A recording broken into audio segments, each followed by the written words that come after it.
Welcome student my YouTube channel J clone job. Student subscribe कीजिए J clone job channel को और पाते रहिए nursing paramedical pharmaceutical latest update time to time.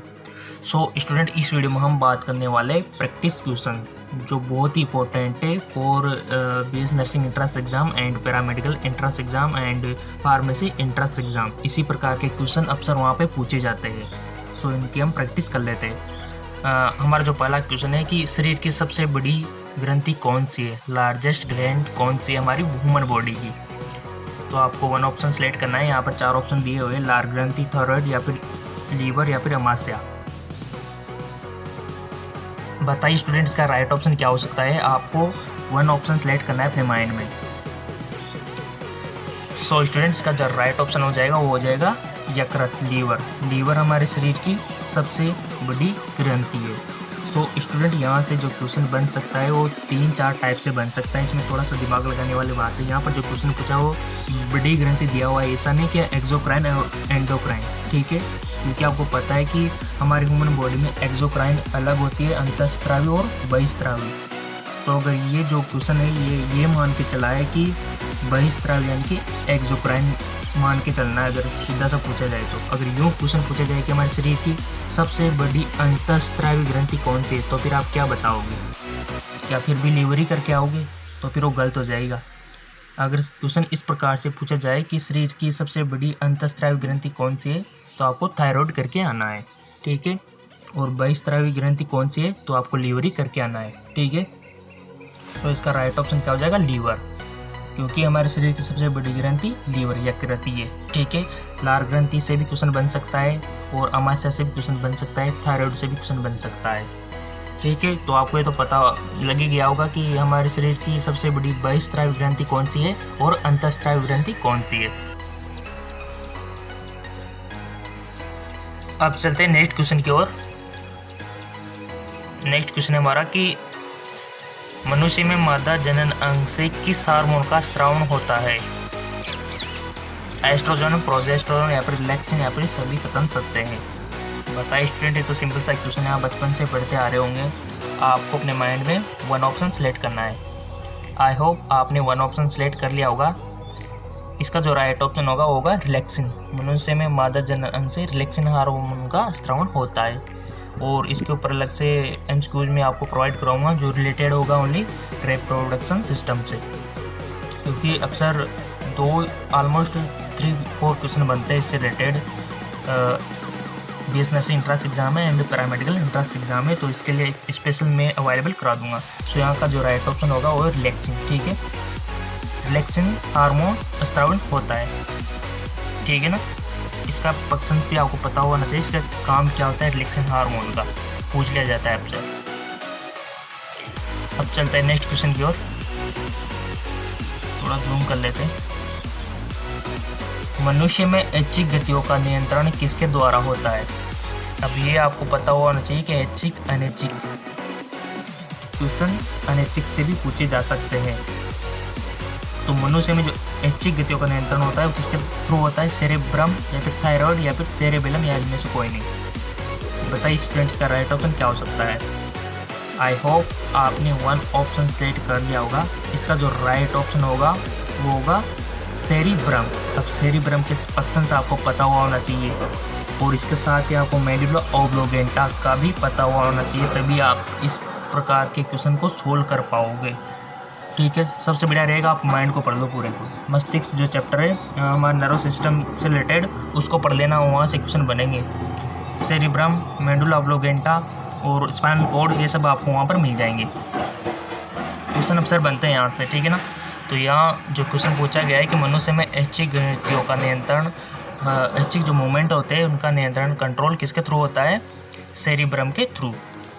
तो cerebrum हमारा right option हो जाएगा।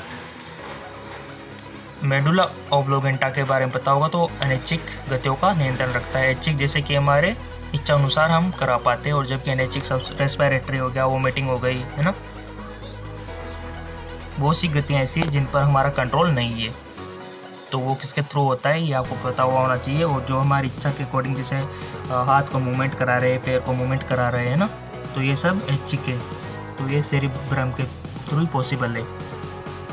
अनैचिंग में रेस्पिरेटरी हो गया, ये सब मेडुला ऑब्लिंगेटा में आ जाता है, एंड उल्टी वोमिटिंग जिसको आप बोलते हैं ना, ये सब अनैच्छिक गतियों में आ गए। डाइजेशन। नेक्स्ट क्वेश्चन है हमारा, शरीर का तापक्रम कहाँ नियंत्रण होता है? बहुत ही मोस्ट इंपॉर्टेंट क्वेश्चन है। स्पाइनल कॉर्ड के द्वारा, या फिर सेरेबेलम के द्वारा, या फिर हाइपोथैलेमस के द्वारा, या फिर पिट्यूटरी के द्वारा। ये तो सबको सही करके आना है। बताइए स्टूडेंट, इसका राइट ऑप्शन क्या होगा? वन ऑप्शन सिलेक्ट कर लिया होगा अपने माइंड में आपने, या फिर कई कागज या कोई भी पेन लेके बैठ सकते हो, फिर लिख सकते हो कि हमने कितने अपने माइंड में सोचे थे वही निकले सही, या फिर कितने अपोजिट निकले, ठीक है ना। लेकिन आजकल तो लेजीनेस का ज़माना आ गया, इसे डायरेक्ट देख रहे होंगे आप, है ना, वो तो मेरे को पता ही है। बहुत ही कम स्टूडेंट होंगे जो ऐसा कर रहे होंगे, पेन कॉपी लेके देख रहे होंगे कि कितने सही जाते हैं हमारे और कितने गलत जाते हैं। तो सब इंटेलिजेंट हो, इसमें तो सबने सही कर ही दिया होगा कि शरीर का तापक्रम किसके द्वारा कंट्रोल होता है। सिंपल सी बात है, हाइपोथैलेमस के द्वारा होता है, ठीक है। थैलेमस और हाइपोथैलेमस के पक्ष ने याद कर लेना। क्वेश्चन बनता है, हाइपोथैलेमस हमारा राइट ऑप्शन हो जाएगा। टेम्परेचर का कंट्रोल उसी के ही हाथ में है। और पिट्यूटरी से भी क्वेश्चन बनते हैं, इसका हार्मोन।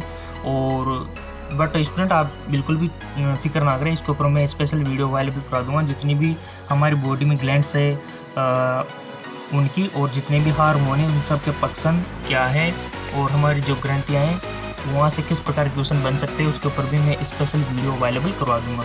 बट आपका सपोर्ट बहुत कम देखने को मिल रहा है, लाइक बहुत कम आ रहे हैं, और लाइक करने में पता नहीं क्यों कंजूसी कर रहे हो, तो आप भी जाने। अब चलते हैं नेक्स्ट क्वेश्चन की ओर। हाइपोथैलेमस हो जाएगा हमारा। नेक्स्ट क्वेश्चन सिंपल सा है, बच्चे वाला क्वेश्चन है कि अमीबा में भोजन का अंतःग्रहण किसके द्वारा होता है? अमीबा जो भोजन करता है वो किसके थ्रू करता है? कूटपाद के द्वारा, या फिर मुँह जो कोशिका में मुँहदा होती है, या फिर सीलिया के द्वारा, या फिर गुदाधर द्वारा। अमीबा आप बचपन से पढ़ते आ रहे होंगे, जब से आपने साइंस पढ़ी होगी। अमीबा तो सुनने में मिल रहा होगा, एक कोशिकीय जीव है ना। तो बताइए किसके द्वारा करता है? सिंपल सी क्वेश्चन है, सबने राइट कर ही दिया होगा, डायरेक्ट क्वेश्चन है। कूटपाद के द्वारा करता है, सीधी सी बात है। अमीबा में भोजन का अंतःग्रहण कूटपाद के द्वारा। जैसे वो कांटेक्ट में आता है किसी भी पार्टिकल के, फूड पार्टिकल के, तो उसको चारों ओर से घेर लेता है, कूटपाद उसमें विकसित हो जाते हैं, ठीक है ना। तो हमारा कूटपाद राइट ऑप्शन हो जाएगा। बहुत ही मोस्ट इंपॉर्टेंट क्वेश्चन मैं आपसे करवा रहा हूँ। अब आप सोच रहे होंगे कितने सिंपल क्वेश्चन आते हैं क्या इनमें? ज़्यादा नहीं आते, हार्ड भी आते, सभी तरह के क्वेश्चन आते हैं। हार्ड वालों की भी हम प्रैक्टिस करेंगे, बट पहले सिंपल से हार्ड की ओर जाएंगे अपन, ठीक है ना।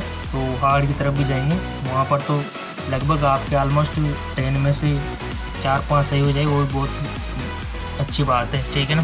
तो उसकी हम लास्ट में चर्चा करेंगे। पहले सिंपल सी क्वेश्चन हम देख लेते हैं। हार्ड तो किसी में आता है, फिजिक्स और केमिस्ट्री का हार्ड आएंगे, बायोलॉजी तो सबको सिंपल लगती है, तभी तो आपने बायोलॉजी ली है ना। बायोलॉजी के साथ में आ गई फिजिक्स केमिस्ट्री क्या कर रहे हैं। नेक्स्ट क्वेश्चन है हमारा कि निम्न में से कौन सा एंजाइम लार में पाया जाता है? सिंपल सा क्वेश्चन है। Pepsin, trypsin, ptyalin, chymotrypsin. बताइए स्टूडेंट्स का राइट ऑप्शन क्या होगा? लार में कौन सा एंजाइम पाया जाता है? आई होप आपने वन ऑप्शन सेलेक्ट कर लिया होगा। इसका जो राइट ऑप्शन होगा स्टूडेंट वो होगा लार में टाइलिन होता है। निम्न में से कौन सा एंजाइम होता है? मेरे हिसाब से टाइलिन होता है। तो यहाँ पर जो ट्रिप्सिन दिया हुआ है, ट्रिप्सिन दिया हुआ है, काइमोट्रिप्सिन दिया हुआ है, इनको इग्नोर ना करें प्लीज। इनको भी आप पता रखें कि कहाँ से होते हैं। ये अमाशय से होते हैं, स्मॉल इंटेस्टाइन से होते हैं, है ना, पता होगा। सिंपल सी बात है कि अमाशय से होते हैं। स्टोमक से कौन सा होता है? HCl और जठर रस। वो जो हमारी स्मॉल इंटेस्टाइन है, छोटी आंतें, इनसे कौन सा होता है? कमेंट में लिख के बताएं आप। सो यहाँ जो क्वेश्चन पूछा गया था कि कौन सा एंजाइम लार में पाया जाता है, तो इसका राइट ऑप्शन हो जाएगा हमारा टाइलिन। टाइलिन पाया जाता है। टाइलिन के फंक्शन भी आपको पता हुआ होना चाहिए कि टाइलिन क्या काम करता है। और एक क्वेश्चन आपसे पूछ रहा हूँ कि हमारे जो कार्बोहाइड्रेट्स होते हैं उनका पाचन कहाँ पे होता है? कार्बोहाइड्रेट का पाचन हमारे मुंह में हो जाता है, ठीक है ना, क्योंकि उसको पाचन करने का एंजाइम वहीं पर प्रेजेंट होता है। अब चलते हैं नेक्स्ट क्वेश्चन की ओर। थोड़ा सा इसको जूम ज़्यादा हो रहा है तो इसको।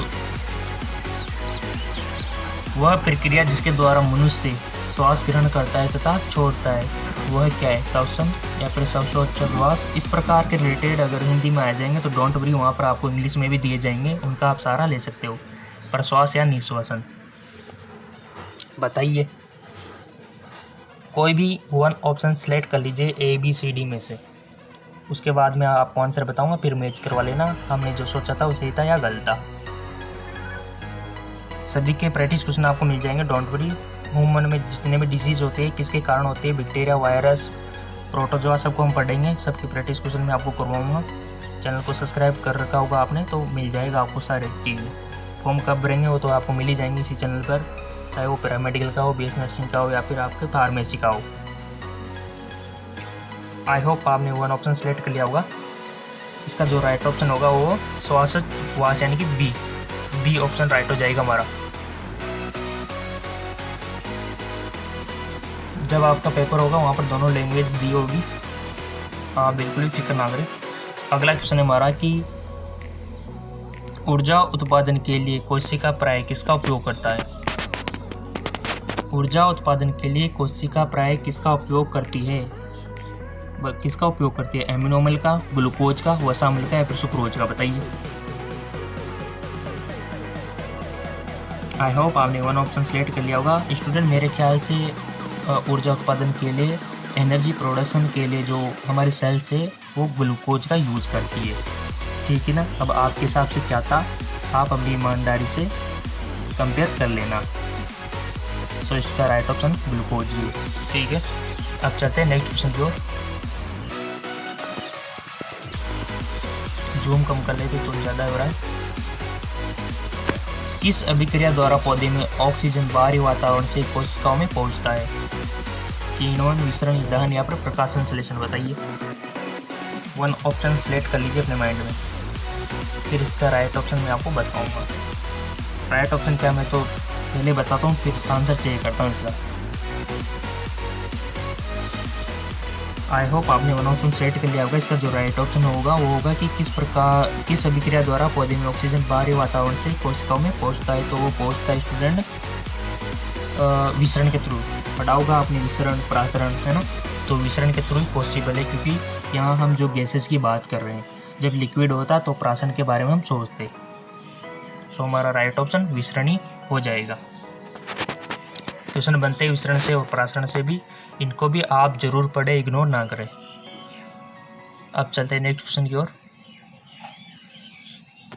श्वसन की अभिक्रिया में खाद्य पदार्थों की परिणति क्या है। श्वसन की अभिक्रिया में खाद्य पदार्थों की परिणति क्या है, विघटन, दहन, परिवर्तन या फिर संश्लेषण। बताइए स्टूडेंट्स का राइट ऑप्शन क्या होगा। श्वसन की अभिक्रिया में खाद्य पदार्थों की परिणति क्या है। आई होप आपने वन ऑप्शन सेलेक्ट कर लिया होगा। सो सिंपल सा क्वेश्चन है, इसका राइट ऑप्शन हो जाएगा विघटन। विघटन हमारा राइट ऑप्शन हो जाएगा श्वसन की अभिक्रिया में, ठीक है ना। तो देख लेते हैं, विघटन ही हमारा राइट ऑप्शन है। और स्टूडेंट इससे पहले मैंने विटामिन से रिलेटेड आपके जो प्रैक्टिस क्वेश्चन थे उसको सोल्व करवा लिया था, अगर उनको नहीं देखा है तो इसके बाद उसको देख लेना। कुछ स्टूडेंट्स के कमेंट आए थे कि ह्यूमन डिजीज़ के ऊपर और रिप्रोडक्शन सिस्टम के ऊपर भी MCQs बनाइए, तो अवेलेबल हो जाएंगे, सभी के ऊपर आपको अवेलेबल हो जाएंगे। डाइजेशन सिस्टम से रिलेटेड और रेस्पिरेटरी सिस्टम से रिलेटेड भी MCQs आपको मिलेंगे, रिप्रोडक्शन से रिलेटेड और नर्वस सिस्टम से रिलेटेड भी MCQs आपको मिलेंगे, है ना। जितने भी सिस्टम से, उनके अलावा हमारे जो ह्यूमन डिजीज़ है, बैक्टीरिया, वायरस, सब के ऊपर आपको MCQs मिलते रहेंगे। बट आपका सपोर्ट चाहिए और कुछ नहीं। सपोर्ट, लाइक, शेयर, सब्सक्राइब, बस ये हमारा सपोर्ट है, आपका सपोर्ट है, ठीक है ना। तो अब चलते हैं नेक्स्ट क्वेश्चन की ओर। खाद्य पदार्थों का पौधों में हस्तांतरण का मुख्य रूप कौन सा है। खाद्य पदार्थों का पौधों में हस्तांतरण का मुख्य रूप कौन सा है। Glucose, starch, sucrose, protein. बताइए। पहले क्वेश्चन को अच्छे से समझना है, ठीक है, उसके बाद आंसर आपको देना है। खाद्य पदार्थों का पौधों में हस्तांतरण का मुख्य रूप कौन सा है। Glucose, starch. बताइए, सिंपल सा क्वेश्चन है। वन ऑप्शन आपको सिलेक्ट करना है, उसके बाद मैं इसका सही आंसर बताऊंगा। सोचो सोचो, स्टूडेंट, जितना हो सके दिमाग लगाओ इसमें। बायोलॉजी के स्टूडेंट हो आप, जो भी सोचोगे चाहे सोचोगे, ठीक है ना। सो इसका राइट ऑप्शन क्या हो जाएगा मेरे हिसाब से स्टूडेंट? सुक्रोज होना चाहिए। सुक्रोज ही होता है वो जो हस्तांतरण पॉसिबल है, ठीक है ना। देख लेते हैं। हाँ जी बिल्कुल, इसका राइट ऑप्शन सुक्रोज ही है। खाद्य पदार्थों का हस्तांतरण सुक्रोज ही होता है। अब चलते हैं नेक्स्ट क्वेश्चन की ओर। सिंपल सा क्वेश्चन है नेक्स्ट वाला, तो ऑलमोस्ट जितने भी वीडियो देख रहे हैं ना उनको सबको आना चाहिए, सबको आना चाहिए, मतलब सबको आना चाहिए। सिंपल सा क्वेश्चन है और बहुत ही इंपॉर्टेंट है। अगर आप बीएस नर्सिंग में एडमिशन ले रहे हो तो आपके लिए तो बहुत ही इंपॉर्टेंट है और आपके लिए नॉलेजफुल भी है। एक शौच मनुष्य का ब्लड प्रेशर होता है, कितना होता है? सबको पता होना चाहिए, अगर नहीं ना तो कुछ कोई मतलब नहीं बीएस नर्सिंग करने का। सिंपल सा क्वेश्चन है बिल्कुल।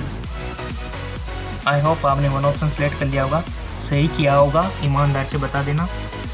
नॉर्मल ब्लड प्रेशर कितना होता है ये जानना बहुत ज़रूरी है, बहुत ही तो कॉमन सेंस है और आपकी जनरल नॉलेज के लिए भी बहुत है। बट बहुत सारे स्टूडेंट आर्ट्स कॉमर्स वाले जो होते हैं उनको दिक्कत होती है कि क्या होता है। बट आप साइंस के स्टूडेंट हो, 10th में भी आपने पढ़ा था, चैप्टर था हमारे, तो वहाँ पर भी दिया हुआ था कि नॉर्मल कितना होता है।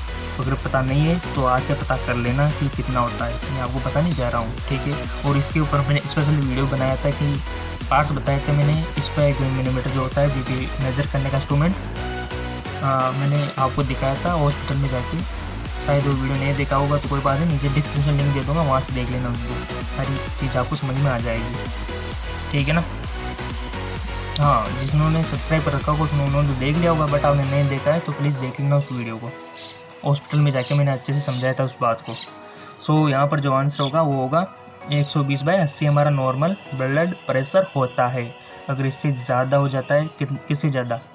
120 से नहीं, 140 से अगर ज़्यादा हो जाता है तो उसको हाइपरटेंशन में गिना जाता है, ठीक है ना। वो एक डिजीज़ की कंडीशन हो जाती है। बट यहाँ पर 120, अब 125 भी हो जाता है फिर भी हम नॉर्मल मान लेते हैं, 130 को भी हम थोड़ा सा देख लेते हैं, बट फिर इससे ज़्यादा हो जाता है तो फिर वो डिजीज़ हाइपरटेंशन में गिना जाता है।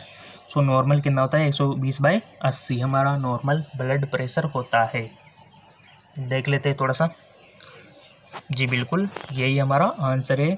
और अगर आपने विटामिन्स के ऊपर MCQs का प्रैक्टिस नहीं की है तो नीचे डिस्क्रिप्शन लिंक दिया हुआ है, वहाँ से आप विटामिन की भी प्रैक्टिस कर लीजिए। इसी प्रकार मैंने वहाँ पर भी आपकी प्रैक्टिस कराई हुई है, क्योंकि इसमें जो स्टूडेंट मैं आपसे पूछता हूँ, पहले तो आपसे पूछता हूँ मैं कि कोई भी वन ऑप्शन सेलेक्ट कीजिए, फिर आप अपने माइंड में कोई भी एक ऑप्शन सेलेक्ट करते हो ABCD में से, उसके बाद फिर मैं आंसर देता हूँ। फिर अगर वो गलत निकलता है तो आपको लगता है कि हाँ हमारी प्रिपरेशन अच्छी नहीं है। तो इस प्रकार प्रिपरेशन अच्छी होती है और यही तरीका है, ठीक है ना।